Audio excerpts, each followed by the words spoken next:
আসসালামু আলাইকুম। আলহামদুলিল্লাহ। তো সকাল সকাল ঘুম থেকে উঠলাম। প্রথমে রামধূপটা করে নিলাম।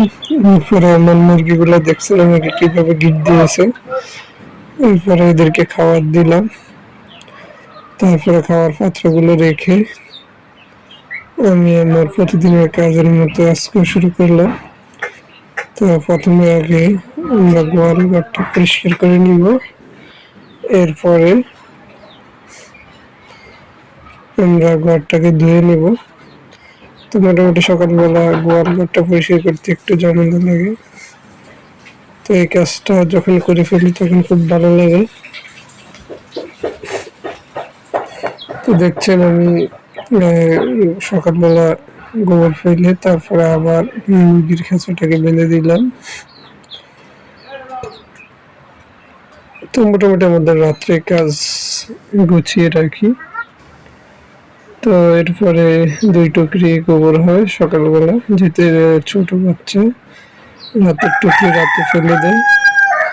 তো এর পরবর্তীতে আমরা গরু ঘরটা ধুয়ে নিই। তো ধোয়ার আগে আমাদের একটা কাজ আছে।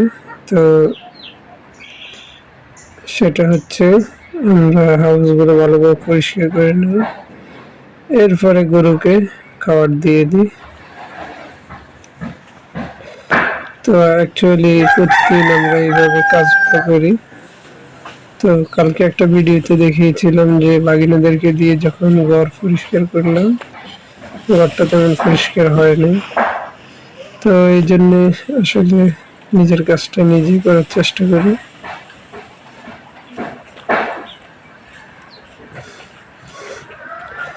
তো আমি যখন এখানে খাবার নিতে যাই তখন দেখি যে আমার খাবার ঘরটা ইঁদুরে নষ্ট করে ফেলছে। এর পরবর্তীতে আমি খাওয়ার ঘরটা ঠিক করে দিই। তো অ্যাকচুয়ালি আমরা প্রতিদিন প্রথম 1 নম্বর শেডের কাজ শেষ করে এরপরে বড় শেডে চলে যাই। তো আজকে একটু উল্টা হয়েছে। আজকে যেহেতু আমাদের যে পানির ড্রেনগুলো, ওই ড্রেনগুলোতে গোবর এবং বালু পড়ে পাইপগুলো জ্যাম হয়ে যায়। তো সেজন্য আমি পাইপগুলো পরিষ্কার করি। এরপরে একবারে শেষে আমরা প্রথম সেটের খাবারগুলো দিই। এরপরে দেখি যে ইঁদুরে একবারই আমার খাবার ঘরটা নষ্ট করে ফেলছে। যাই হোক, আলহামদুলিল্লাহ খাবারগুলো ভালোই আছে। তো এখন খাবার নিচ্ছি। আগে খড় দিয়ে পানি দিয়ে ভালোভাবে ওদেরকে মেখে দিলাম, খড়গুলো ভিজিয়ে দিলাম। এরপরে আমাদের একটা মিক্সার দানাদার আছে, এটা দিয়ে দিলাম। যাই হোক, এভাবে আমরা প্রতিদিন আমাদের গরুগুলাকে খাবার দিয়ে দেই।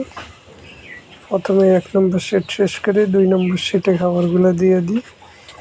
তো মোটামুটি এরপরে আমরা রাত্রে আবার গরুগুলোকে ভালোভাবে চেক করি এবং পরিষ্কার পরিচ্ছন্নতা রাখার চেষ্টা করি খামারগুলো। তো যাই হোক, যারা খামার করবেন অবশ্যই নিজেরা কাজ করবেন এবং চেষ্টা করবেন সবসময় গরুগুলোকে দেখে শুনে রাখার জন্য, কোনো গরুর খাবার কম হয়েছে কিনা, গরুর ঘরে কোনো সমস্যা আছে কিনা। এরপরে আপনার এই যে দেখছেন আমাদের গাভীটাকে আমরা বাইরে খাবার দিচ্ছি, কারণ হচ্ছে সে ভিতরে অন্য গরুদের সাথে খেয়ে পারে না, এই জন্যে। তো যাই হোক, মোটামুটি আজকে বৃষ্টি নেই। তো দেখছেন এই যে আমার খামারের বাহিরে কি অবস্থা। তো যাই হোক, আজকে এ পর্যন্ত। ভালো থাকবেন। আসসালামু আলাইকুম।